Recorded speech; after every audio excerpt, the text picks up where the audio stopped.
धन्यवाद। अब नया साल आवे वाला बा 2026। भगवान से यह विनती करे के बा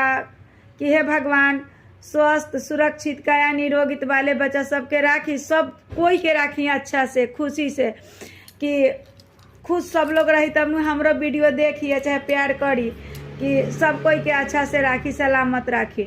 रउआ लोग के एगो हम गीत गा के सुनावत तनी कि कहतनी हिमावन राजा, अरे रोए नी हिमावन हो राजा नयनवा ढारे हो लोरावा, रोए नी हिमावन हो राजा नयनवा ढारे हो लोरावा, आपना गौरा हो बेटी के केकरा हाथे हो सौंपब, आपना गौरा हो बेटी के केकरा हाथे हो सौंपब, हंसे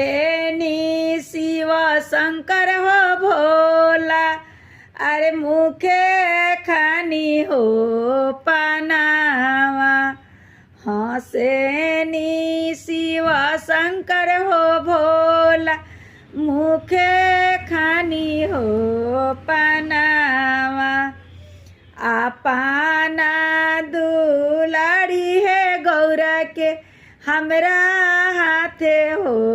सौंपी, आपना दुलारी है गौरा के हमरा हाथे हो दीना।